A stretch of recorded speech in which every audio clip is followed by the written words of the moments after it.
Desaparezco, bomba de humo.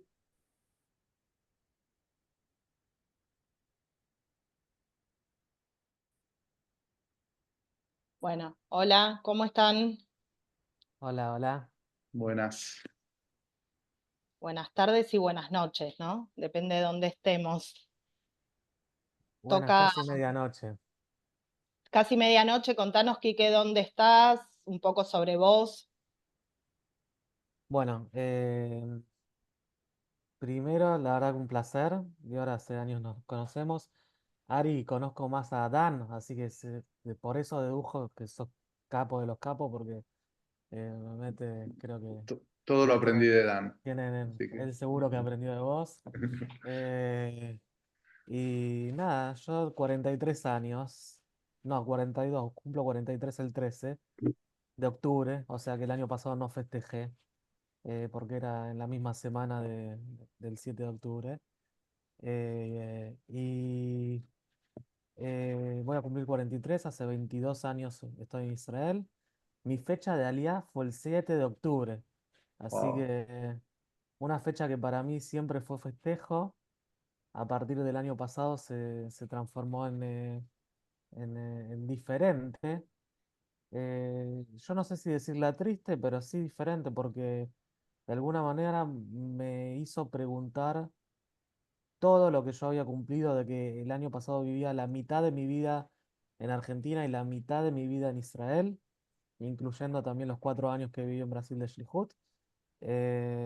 Bueno, de reafirmar todo este año el por qué estoy acá. Tengo 3 hijos, casado con Ceci, y nada, estudié trabajo social comunitario, máster en administración social y social business, soy director de una ONG, tengo una consultora de desarrollo social. Soy una persona que todo lo que sea activismo social, me encanta vivirlo día a día, a veces cobrando y a veces gratis. Ari, buenas tardes, toca para vos, ¿no? Buenas tardes por acá, sí. Eh, bueno, mi nombre es Ari Liberson, hermano de Dan, entre otros, somos cuatro, tres varones y una mujer, dos hermanos viviendo en Israel, dos acá. Yo viví hasta principios del 2023 en Israel durante casi 10 años.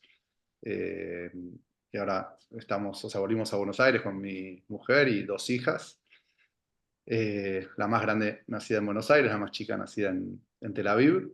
Así que como ven, una familia bastante repartida entre Israel y Argentina. El 7 de octubre me agarra viviendo acá. Y, pero bueno, mi día a día profesional, laboral, abocado en Israel. Soy arquitecto y el emprendimiento que llevo adelante junto con mis socios y todo un gran equipo se llama Molet. Eh, Molet viene el nombre de Modula tu Palette, Modulate Your Palette, que nuestra misión, digamos, hasta el 7 de octubre es generar conciencia por un mundo sustentable, y lo hacemos basándonos en el design thinking. Y digo hasta el 7 de octubre porque después del 7 de octubre como que recobra otro significado y si hasta el 7 de octubre uno de las, por ahí las patas más fuertes era como el impacto ambiental, o sea, el modelo en el que nos basamos es un modelo de triple impacto, económico, ambiental y social. Justamente es a partir del 7 de octubre que lo que es el impacto social, ¿no? El impacto humano, el impacto emocional, recobra otro significado completamente. Nada, ahora durante la charla iremos por ahí entrando más en detalle de cómo es que recobra ese significado, pero bueno, definitivamente después de haber trabajado esos casi 10 años que vivía allá con el proyecto, entendimos la fuerza que tiene para poder ayudar, ¿no? a diferentes grupos sociales y más que nada las conexiones. Y creo que a nivel personal esto lo sentí de manera muy fuerte, ¿no? El hecho de las conexiones que generó el 7 de octubre, a nivel local en Israel y a nivel internacional entre Israel y el mundo, ¿no? Las diferentes comunidades, o sea, particularmente la Argentina, que es donde yo me muevo. eh, Creo que hay un nivel de unión y empatía, que bueno, hasta el 7 de octubre no era tan consciente, o por ahí era consciente desde lo teórico, no desde lo práctico. Bueno, quedo yo, Liora, Lío, me dicen los amigos. Yo soy comunicadora social, madre de 2 personas que admiro un montón, y me honra estar con ustedes dos porque les admiro también lo que hacen. Aquí que lo conozco de antes, a Ari lo conocí desde el 7 de octubre de las cosas que me fueron comentando. Bueno, me dediqué 25 años a los derechos humanos, y la diversidad y la coexistencia y tratar de que este mundo estuviera un poco más amigable, y el 7 de octubre fue un rayo que me partió al medio. Sigo teniendo todavía más preguntas que respuestas, pero bueno, en esta línea de lo que decía Ari de las conexiones, en el medio de todo ese ruido que pasó el 7 de octubre, el 8, el 9, cuando todo el mundo estaba literalmente vomitando información, eh, pero no pudiendo hacer cosas con esa, nos pusimos a organizar en un grupo de un montón de gente, para que hubiera contenido disponible en español, para que si había una necesidad en algún lugar, se buscara quién podía resolverla en otra. Bueno, un poco lo que entiendo que cada uno de ustedes dos hizo a distintas escalas también. Y ahora les voy a preguntar sobre eso porque tengo ganas de conocer más. Y al revés que ustedes, yo nací en Israel y me vine a crecer acá a Argentina, y bueno, O sea que como todos los... somos los tres argentinos israelíes. Exacto, Exactamente. Yo exacto. soy rosarino, pero bueno, está bien. Rosarino Ah, israelí. claro. Bien. Eh, y bueno, creo que esto, que a todos el 7 de octubre se nos abrieron muchas preguntas, pero también se nos activó una parte de quiénes somos que tal vez no estaba tan despierta, y bueno, la pusimos a andar y a hacer, las cosas que ahora les escucho que cuenten un poco de estos meses.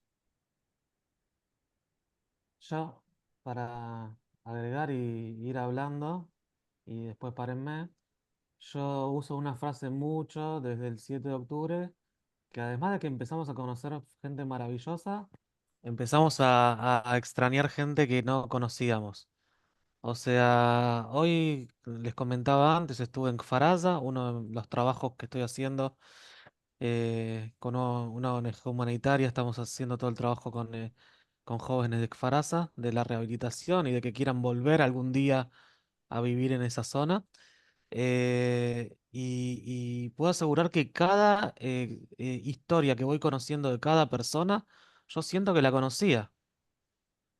Siento que conocía también a muchos jóvenes que estuvieron en Nova, siento que conozco a muchos Hayalim, muchos soldados que dejaron sus vidas civiles y de repente creo que nos aferramos más a eso, a si bien la sociedad israelí tiene algo muy lindo, que uno a veces va a vivir con gente desconocida o hace dedo y se sube a un auto con gente desconocida, o sea, de alguna manera uno se relaciona mucho con gente desconocida acá.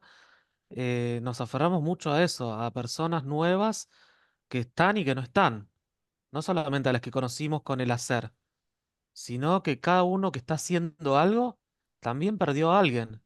Y seguro que después vamos a hablar y cada uno de nosotros tiene a alguien conocido que ya no está desde el 7 de octubre.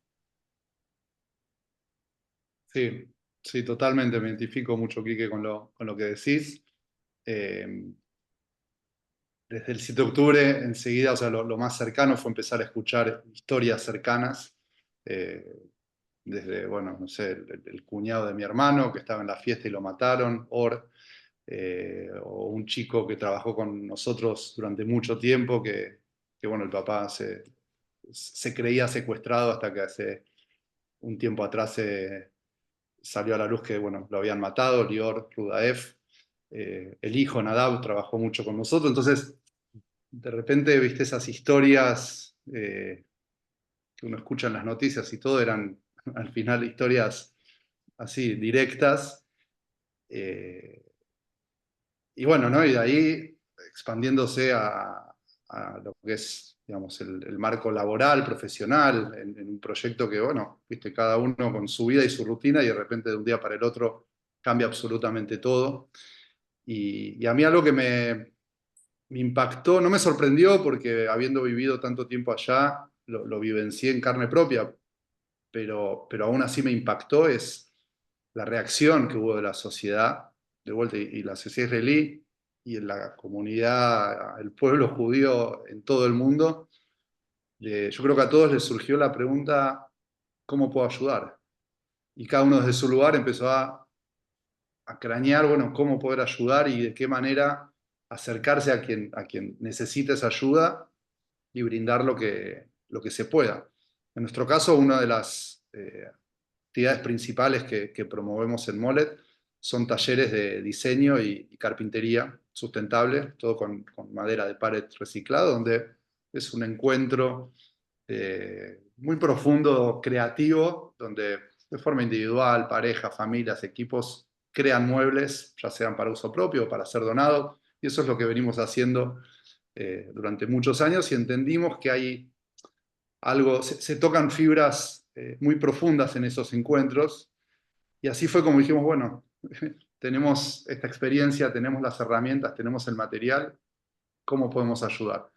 Y creo que fueron 3 días después del 7 de octubre que ya estábamos visitando familias desplazadas en diferentes hoteles del centro de la ciudad, al principio familias desplazadas del sur y al poco tiempo también ya del norte, donde empezamos a ofrecer de forma voluntaria estos talleres, ¿no? Era encontrarse con familias, con los chicos y darles este momento donde construían un juguete, un mueble, volvían a tener un momento de respiro, por decir, y, y de vuelta, por ahí no es que nos sorprendió, pero nos impactó ver el efecto que generaba en estas personas donde, bueno, lograban un ratito, aunque sea, desconectar la cabeza de lo tremendo que creo que hasta en esos días nadie era ni siquiera, ¿no? Como, o hasta el día de hoy somos conscientes de qué nos está pasando. Va a llevar seguro mucho tiempo procesar, obviamente, nada, un año de lo sucedido, estamos en otro lugar, pero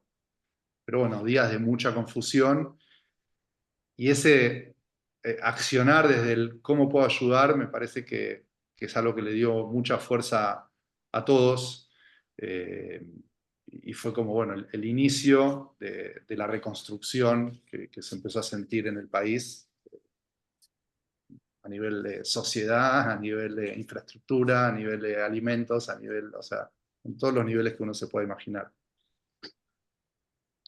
Sí, yo pensaba en esto que decían ustedes, como por un lado que estamos teniendo esta charla como en algún tono de aniversario mientras todavía sigue pasando el 7 de octubre, porque hay 101 personas a este momento que siguen secuestradas. Entonces es, por un lado, las personas y organizaciones y grupos que pudieron ir tejiendo algo de resiliencia, porque hay que seguir viviendo, y por otro lado, este telón de fondo de lo que sigue pasando cada día y que uno se despierta con el teléfono viendo a ver si algo pasó y con cambios en la rutina, ya no me acuerdo si fue en el primero o en este, porque hubo como un desperfecto técnico y estamos grabando por segunda vez, que empezamos a hablar como de los cambios que hubo desde el 7 de octubre a hoy en cosas más cotidianas.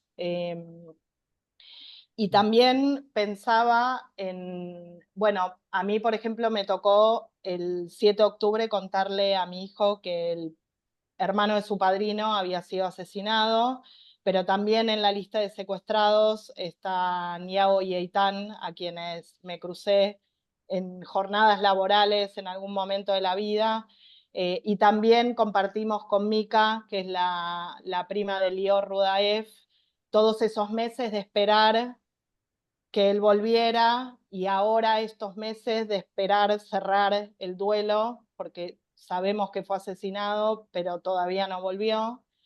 Y esto que Quique ahora también nos puede contar como de las cosas de la vida personal de uno que se fueron viendo interrumpidas por todo este tema, porque esto, lo que vos decías, los desplazados, todas las cosas que no se ven de que haya una guerra o de que esté pasando lo que está pasando.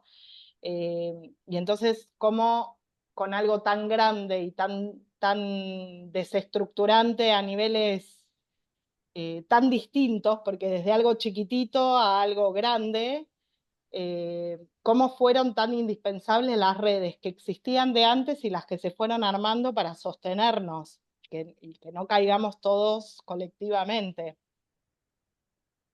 A ver, yo creo que uno lo ve con perspectiva ahora de casi un año también. Y como ustedes dicen, o sea, no estamos en el post-trauma, estamos en el trauma, estamos en la guerra. Puede ser que todavía estemos ni en la mitad de la guerra, porque cuando pensamos el 7 de octubre, bueno, esto dura unos días, dura un mes, no teníamos las proporciones. Hoy en día uno dice, bueno, ¿hasta cuándo uno va a aguantar y qué magnitudes, qué potencias va a tener esta guerra? De hecho, hay cosas que las vemos, que no las vemos. ¿Cuántos de nuestros amigos van a estar enlistados en el ejército o cuántos van a estar haciendo su vida normal? Yo creo que como todos, a partir del 7 de octubre, el mismo día viví el dolor, ¿ok? De saber que amigos y conocidos fueron asesinados, que fueron secuestrados. Y de hecho los secuestrados los fuimos sabiendo un poco después, porque hasta el otro día no se sabía mucho. De hecho hay kibutzim que llevó 2, 3, 4 días para liberarlos, entonces no se sabía qué pasaba. Y estábamos todos con la euforia de ayudar.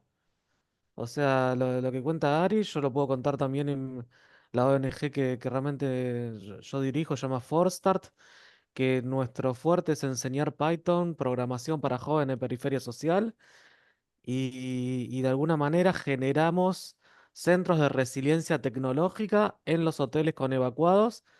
Y yo digo, nosotros hicimos esto, Ari hizo eso, y cada uno buscó en su lugar decir, bueno, ¿de qué lado de la historia estoy? ¿Estoy del que me quedé realmente sin hacer nada? ¿O estoy realmente decir, bueno, estoy haciendo algo? Yo a mis jefes el mismo día les dije, bueno, ¿qué vamos a hacer nosotros? Porque el día de mañana la sociedad civil también nos va a juzgar. No podemos decir, bueno, esperemos hasta que las clases empiecen, esperemos hasta que todo se normalicen. Porque en épocas de paz todos queremos trabajar, pero en épocas de guerra hay que de alguna manera, los que no tenemos, yo digo, somos privilegiados, porque yo no me tuve que vestir de verde, no fui soldado por problemas de salud, no soy evacuado, ¿ok? No, a pesar de que tengo secuestrados y personas queridas que asesinaron algún familiar directo, no pasó con eso. Que bueno, Ari contó también la situación de su familia. Y digo, dentro de todo ese privilegio que tenemos, ¿qué podemos hacer también para realmente unirnos en ese dolor que sentimos? No es que uno siente más o menos el dolor, el pánico, de alguna manera un estilo de TOC que se desarrolló este año, que sí, cada ruidito uno salta, no es que la gente está normal, la gente sí sigue vida normal, intentamos tener una vida normal, pero no quiere decir que cualquier cosa que nos da un indicio de que haya una sirena o un indicio de que alguien puede entrar e invadirte, es algo que sí, que se quebró. En su momento se quebró mucho el contrato con el Estado, de decir, bueno, nosotros hacemos lo que hacemos y el Estado nos cuida. Y sabemos que nos va a cuidar hasta el último momento. Y bueno, y no pasó eso y el Estado le llevó mucho más tiempo que a Molet o a Forstart de ir a ayudar a otra gente. Eh, y estamos hace un año y todavía esas cosas están realmente todavía clavadas también acá en la sociedad. Entonces nos preguntamos, ¿cómo seguimos con eso? ¿Cómo una persona como Dalia, Amos, Itzik y Ruti, que tienen a sus hijos, cuñados, hermanos secuestrados, cómo pueden seguir día a día? Yo realmente todo el tiempo me lo pregunto. Si yo puedo pasarla bien, pero ellos no la están pasando bien. Cuando uno se Hay mete algo con que, las... Perdona. Sí, sí, sí. No, digo. no, que hay algo que se vio para mí, porque ustedes hablan de lo que pasó en Israel, yo tal vez puedo hablar un poco más de lo que pasó en las sociedades en Iberoamérica, que es con las distintas comunidades que estuve interactuando, y es que la capacidad de reacción de las estructuras estuvo a una distancia grande de la capacidad de reacción de las personas y de la autogestión. Entonces, esa me parece que es como una de las grandes preguntas alrededor de lo que pasó estos meses, que es, bueno, ¿qué se puede aprender de este accionar colectivo que sí sucedió? ¿Qué cosas hay que revisar, hay que mejorar, hay que poner en diálogo? ¿Cómo podemos mejorar las articulaciones?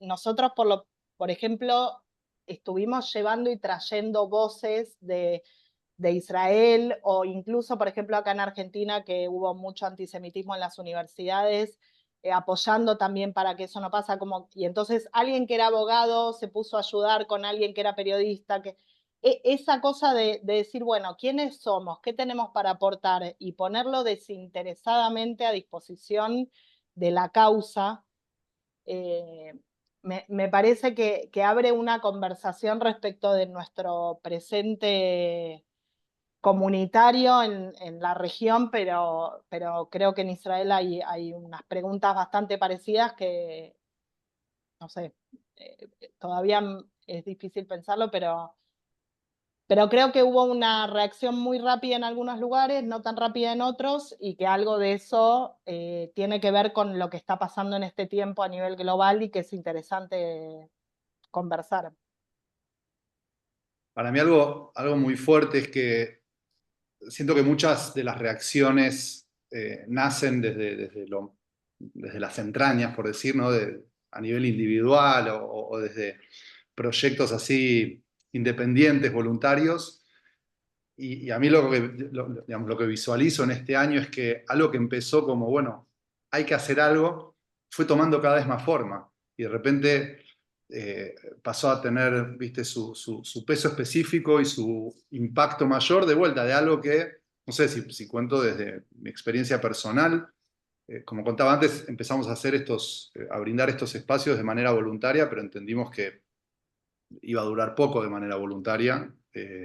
Y ahí yo me encontré en Buenos Aires conectándome con gente que donaba plata para poder seguir fomentando estos espacios de resiliencia y de apoyo emocional, lo cual, bueno, era también algo completamente ajeno a mi día a día, salir a contar lo que hacíamos para conseguir donaciones.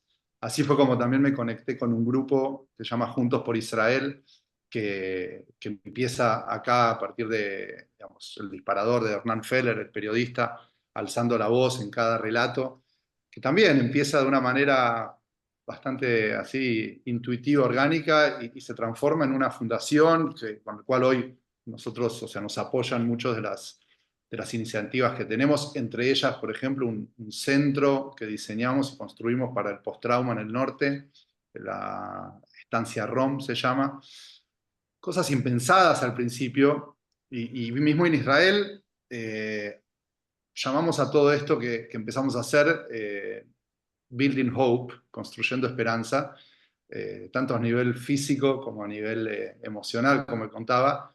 Y claro, y con el tiempo se fueron sumando empresas que de repente colaboraban viniendo, no sé, 30, 40, 50 empleados para construir mobiliario, para ayudar a estas familias desplazadas, donde de repente había que amueblar espacios enteros, gente que de repente, esto, ¿no? Tenían un dormitorio donde dormir y nada más, pero había que llenar todo esto de vida. Y por ahí un ejemplo también muy concreto que a mí me impactó mucho cómo se dio, es una colaboración, y refuerza esto de las conexiones, ¿no? que hablábamos antes a nivel de sociedad y, bueno, este puente entre Argentina e Israel. Se dio un proyecto que hicimos en colaboración con la Universidad de Shenkar, una universidad de diseño, para ayudar a las familias del kibutz Reim, que están viviendo en Tel Aviv, claro, se instalaron en un edificio, de repente una comunidad que está acostumbrada a vivir sobre la tierra de forma comunitaria, ahora estaban distribuidos en departamentos, ellos como tantos otros. Entonces se dio esto muy lindo donde estudiantes entendieron las necesidades de estas familias, diseñaron como parte de su programa educativo el proyecto de qué tipo de mobiliario necesitaban y después fue materializado por los mismos estudiantes, con las familias, con empresas que se sumaban al proyecto y de esa manera seguimos equipando y ayudando en este caso al Kibbutz Reim. O sea, como algo que empieza de manera, ¿no? Bueno, hagamos esto porque de esta manera creemos que podemos ayudar, fue tomando forma y bueno, creo que a un año o casi un año de todo esto, hoy se puede visualizar de forma muy contundente, ¿no? Como estas redes se multiplicaron, crecieron y tomaron cada vez más fuerza. Ahora, perdoná, y yo sin conocer tanto, vos lo contás con una humildad terrible, porque yo acá detecto que lo que ustedes hicieron, que es lo más importante, no es que le trajeron muebles hechos o donas. O sea, ustedes vinieron y dijeron, nosotros sabemos hacer esto. Ok, hagamos juntos, resolvamos juntos. Y eso es maravilloso porque creo que habla mucho también de este estado, de este pueblo, de no esperar todo el tiempo si no la ayuda. Yo digo, por un lado, los 180.000 evacuados que hubo en total casi no durmieron en la calle o no les faltó de comer porque la gente se preocupó, pero esa gente, así como hoy me contaba Yael, que es la directora de la comunidad de Kfar Aza, ella dice, yo hasta el 7 de octubre no era eso, no era nada en el kibutz. Dice, pero como mataron a muchos de los líderes, llegué al kibutz Shfaim, me fui a bañar, bajé y me puse a hacer, porque no había que esperar. Y Ari, lo que ustedes cuentan creo que ahí está el punto que es maravilloso.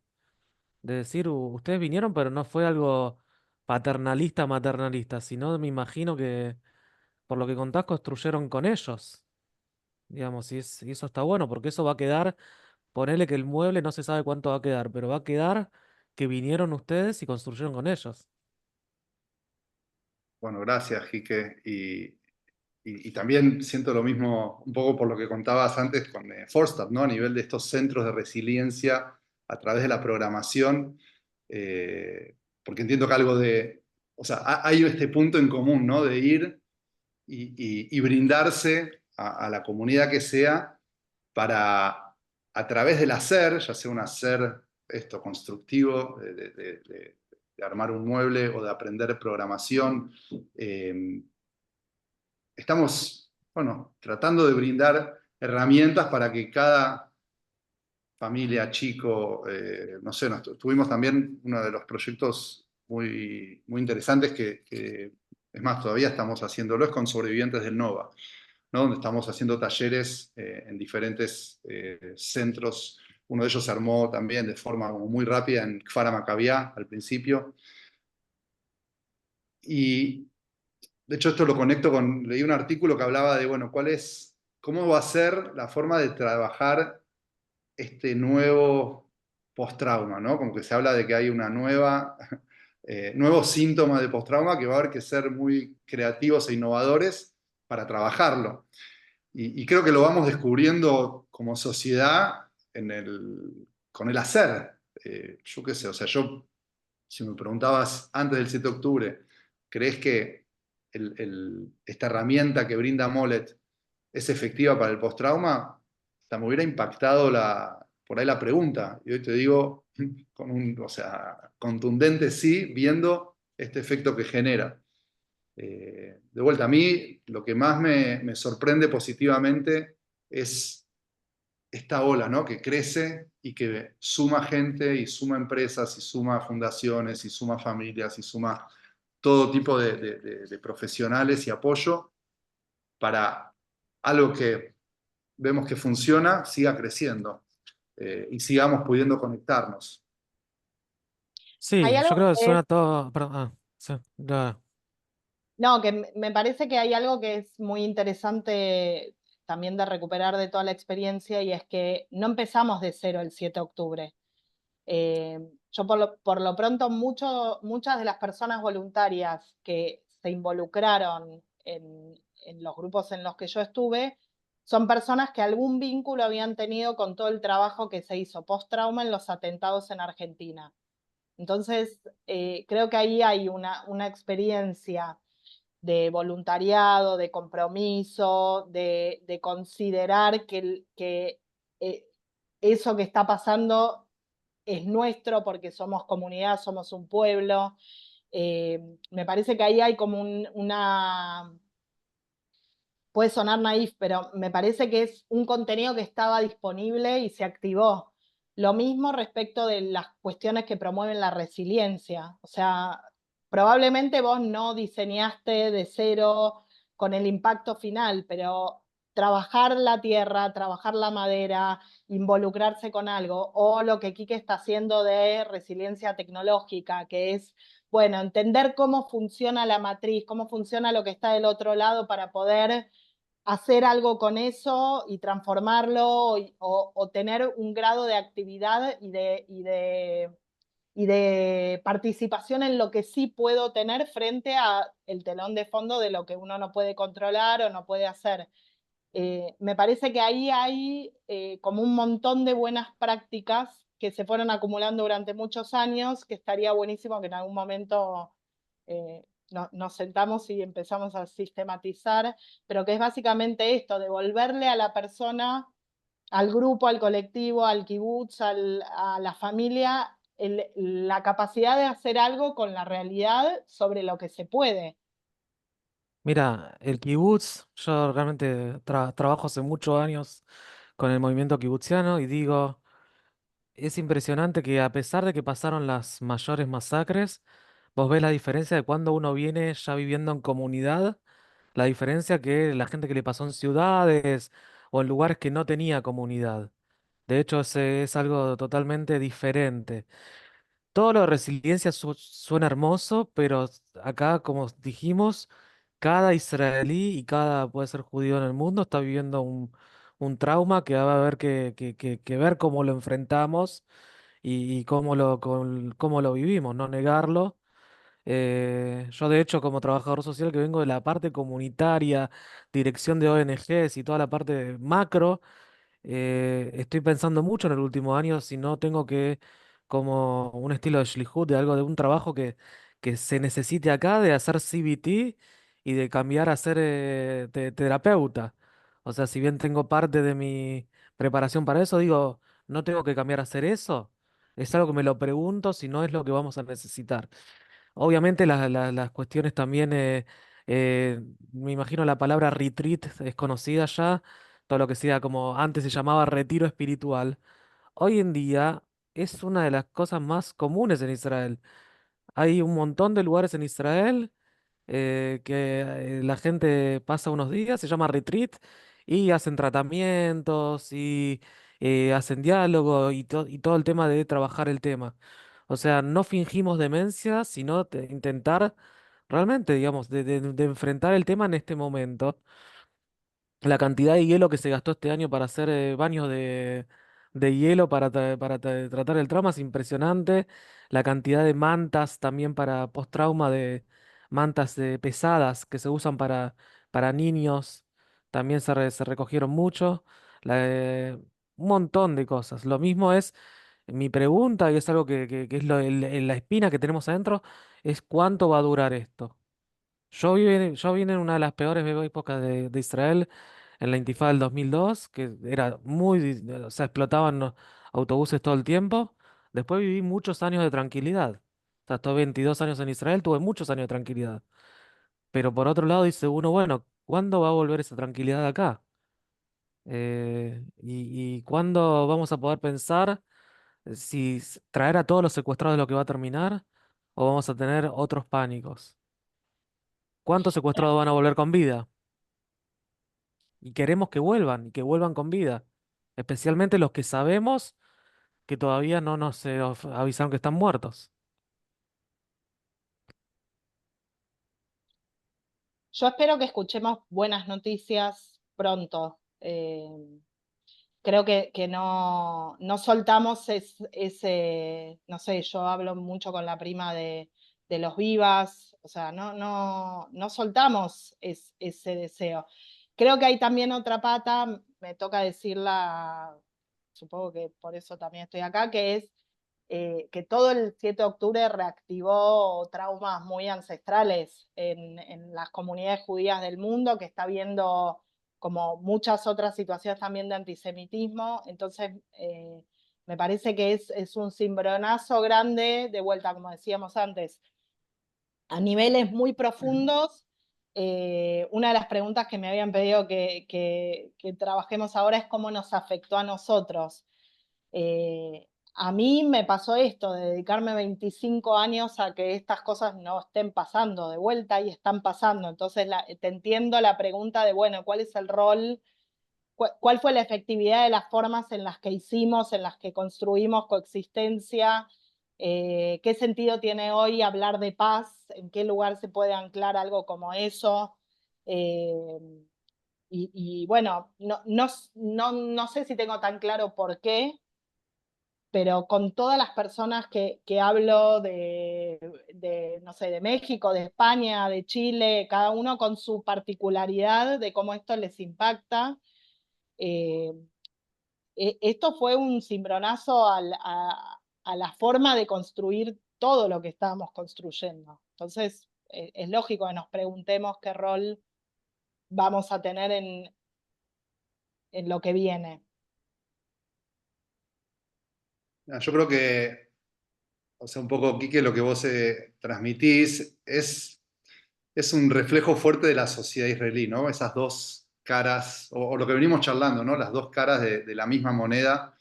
Por un lado, ese nivel de reacción y de unión y de apoyo y de seguir con la vida, o sea, y de, como decían antes, de repente conmemorar lo que pasó organizando una fiesta. eh, y por otro lado, bueno, es la realidad que se está viviendo. Siento que uno de los impactos más fuertes de todo esto fue que muchas cosas que las aprendimos en los libros de historia, de repente está pasando. A mí me fue muy fuerte cuando estuve hace unos meses en Israel y visité el Kikar Hatufim y estar recorriendo el lugar, pero mientras tanto sigue sucediendo. O sea, uno tiene como esa experiencia en la vida de recorrer diferentes lugares de conmemoración, sea del Holocausto o de lo que sea, sobre algo que pasó. Y ahora visitar un lugar o tener charlas con diferentes personalidades, referencias, afectados, lo que sea, pero saber que está sucediendo, que hay 101 secuestrados, es muy, muy difícil de digerir, de dimensionar. A mí, o sea, en lo personal, me sacudió en ese sentido, ¿no? En que parecían que habían cosas que eran nunca más, real nunca más. Y esto deja de manifiesto que uno no se puede relajar en algún sentido digamos, o no puede dejar de lado o mantener esa inocencia de creer que, bueno, que porque están justamente todas estas historias en las escuelas y demás, claramente no nos están llevando, como decís vos, Eliora, o sea, nos hace repensar todo lo que se generó hasta este momento, cómo se educó hasta este momento, y bueno, y cómo vivir con esta incertidumbre, porque hay una gran incertidumbre en el aire. O sea, hay muchas historias que inspiran y que nos dan mucha esperanza, y a la vez se está viviendo con este grado de incertidumbre, que es decir, viste, como decía aquí, que ¿cuándo termina todo esto? ¿Hacia dónde va? Eh, yo creo que es un desafío diario a nivel personal, a nivel de sociedad, sobre todo en Israel, y ni hablar como comunidad internacional. Eh, y me parece que hay mucho por descubrir todavía, ¿no? Es como que por ahí en este año se empezaron a plantar ciertas bases de metodologías y de conexiones y colaboraciones que por ahí es la punta del iceberg. Y hay que profundizar y ahondar cómo, nada, cómo darle más fuerza. Y al final hay un nivel de alcance, ¿no? Que uno tiene y hay una gran cantidad de información y de cosas que suceden que bueno, nos exceden a todos. Yo en el 7, a partir del 7 de octubre, a tu primera pregunta, solamente dirigía la ONG y tengo una consultora y hacía proyectos. Pero a partir de ahí, por un lado, empecé a también a acompañar soldados solitarios y sus padres también que estaban afuera y tenían miedo. De hecho, los soldados nos decían, por favor, calmalo a mi padre, porque yo no puedo entrar a casa así de esa manera. Y también empecé, como dije, con Israel, con Faraza y con otros proyectos y también ayudar a las familias de origen argentino, que eran más de 10% y había muchos latinos también que fueron secuestrados y eso, ¿cuánto es el peso dentro de la sociedad israelí? Impresionante. Y yo digo, con todas esas cosas que empezamos a ver, yo también en la ONG lo viví. Nosotros trabajamos hasta el 7 de octubre con árabes de Jerusalén Oriental y este año fueron castigados y no tuvimos presupuesto para trabajar con ellos.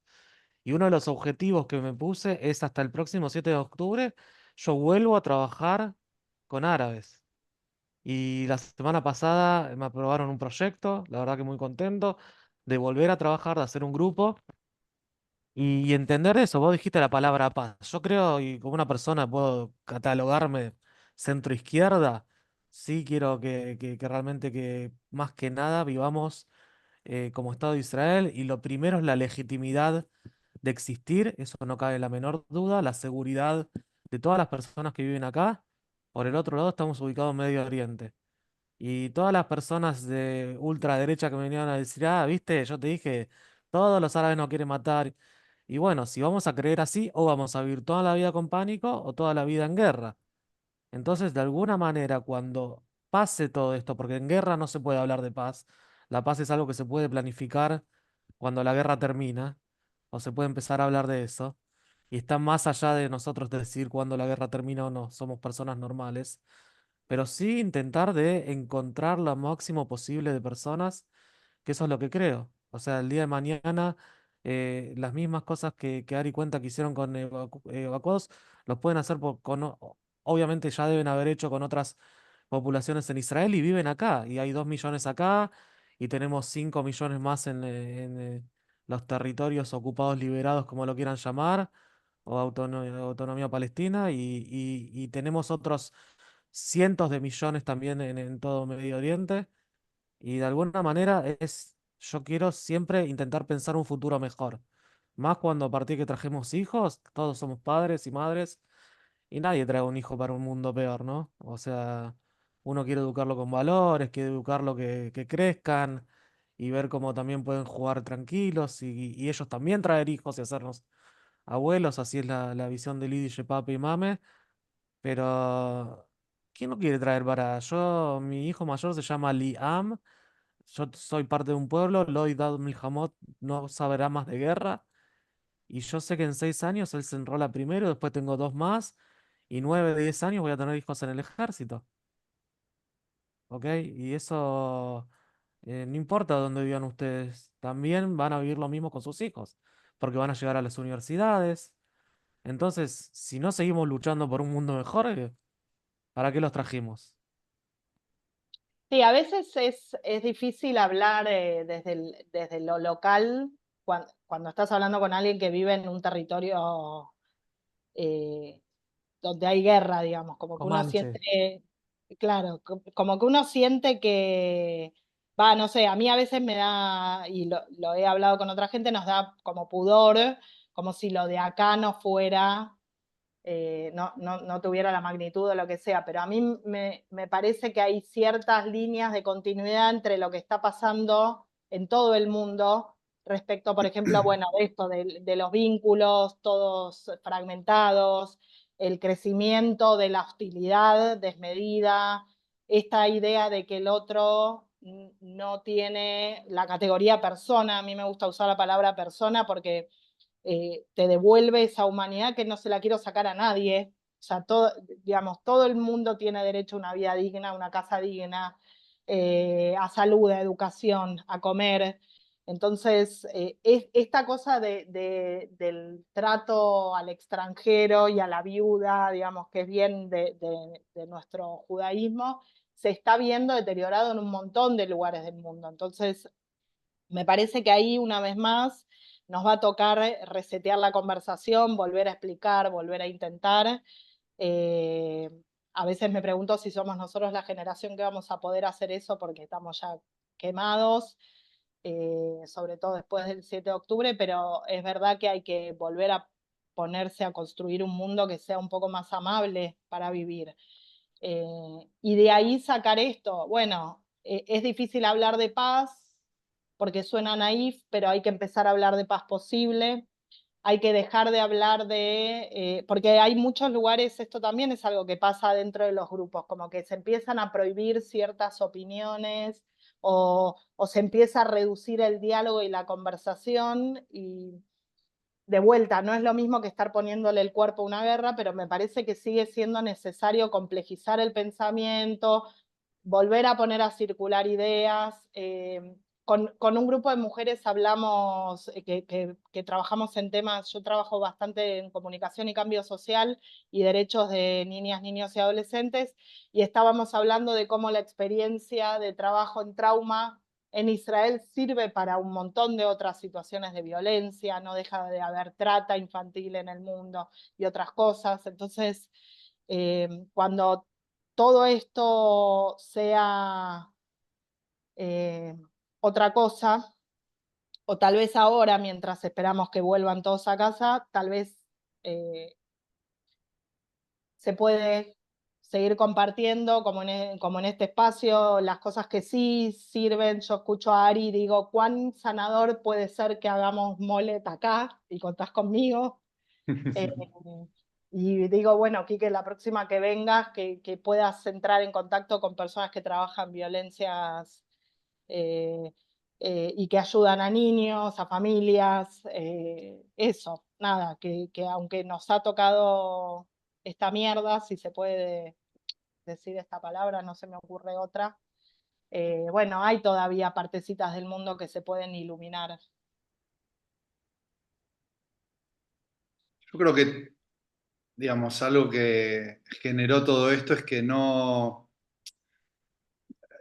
permite el gris, ¿no? Digamos, nos puso a todos en un lugar donde uno toma una postura. ¿Viste? Como decía aquí que al principio de la charla, después, dentro de 20, 30 años, si miremos para atrás, bueno, ¿qué hice yo cuando estalló el 7 de octubre?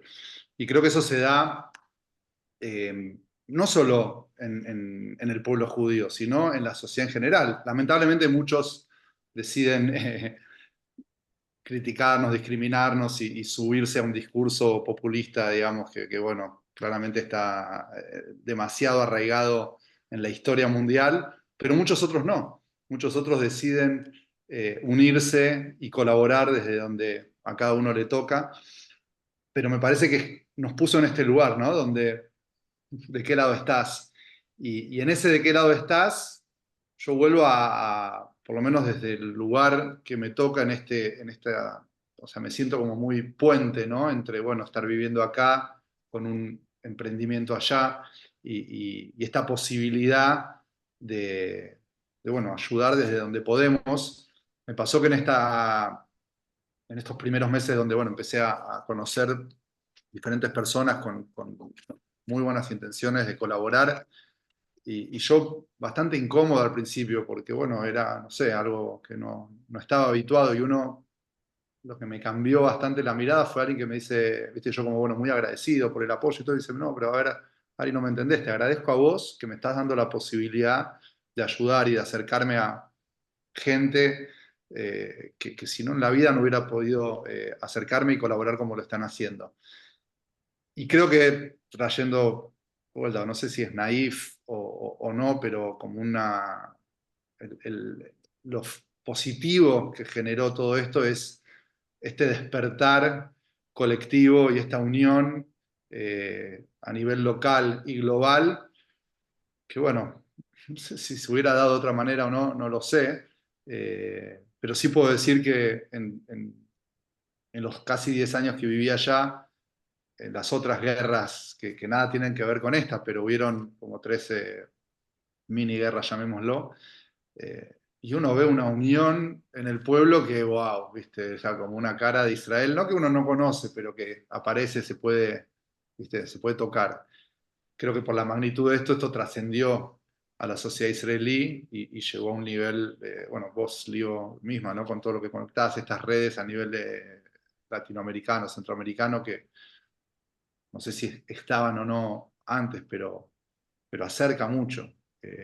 O mismo Dan, mi hermano, que hablamos antes, estuvo ahora guiando un grupo de periodistas en estas últimas semanas que llegaron a Israel para ver y escuchar con sus propios ojos lo que está pasando, lo que pasó y está pasando, ¿viste? Y nos comparte los comentarios que recibe de la gente, creo que, o sea, un grupo de periodistas no judíos.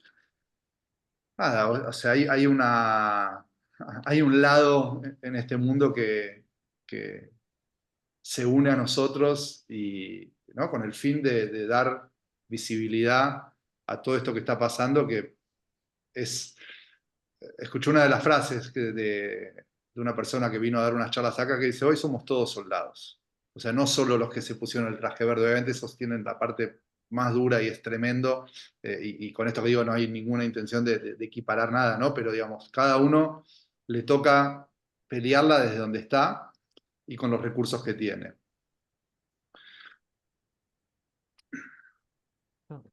Yo una frase así, algo para cerrar, y justamente conectando con, dijiste la gente de Juntos por Israel, creo, también me tocó conocerlos a uno por uno y gente maravillosa que no la conocía antes.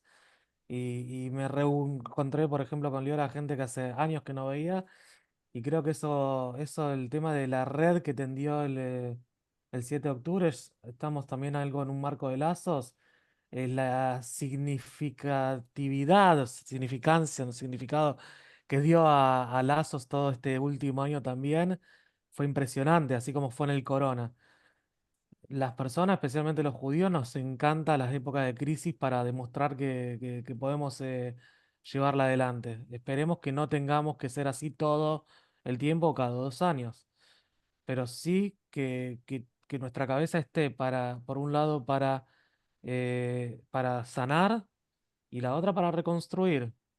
Yo el mismo octubre, después de haber ido más de 20 veces a cementerios diferentes, agarré, no tengo muchos tatuajes, agarré, me tatué un mapa de Israel, un estilo de puzzle que se está reconstruyendo y puse vivir para reconstruir. Y yo me puse como Mesimá, como objetivo, que estamos para eso. Si vamos a reconstruir, y siempre que uno reconstruye, reconstruye algo mejor. Pocas veces uno quiere reconstruir algo peor o lo que era. Va a ser diferente, con las heridas, con las cosas, pero bueno. eh, Eso, y hoy lo conocí a Ari, así que te Y quiero que conocer tenemos más. que seguir reconstruyendo juntos. Dale. Es que Sí, una bueno, persona que Ah, ya sé. pasó y vivenció uno de los talleres, me dice, esto, pero esto no es construir un mueble, o sea, sí, es construir un mueble, dice, pero esto es construirse uno mismo. Dice, después de esta experiencia te construís a vos mismo. Y viste, nada, me gustó escucharlo, o sea, un feedback así, viste, uno está tan ahí en el día a día y en la movida y ese, que bueno, nada, miradas Ahora, ¿viste lo que externas ustedes dan hacen? perspectiva. Ustedes ¿Eh? ustedes destruyen un pallet para construir algo mejor. En ¿Entendés? realidad el A pallet no lo veces destruimos nosotros, ya llega bastante destruido. Lo que hacemos es recolectarlo, sanarlo. pero sí, es Pero es parte de la vida de que necesitamos esas heridas. la Uno dice, literalidad no, qué de... triste, mirá lo Exacto. que pasa. Y a veces está bueno ser consciente de que pasen esas cosas para mejorar, ¿no? ¿Viste? Uno se cree en otros países del mundo que viven en paz y que no hay violencia, que no hay muertes. Y bueno, acá por lo menos tenemos el baño de agua fría.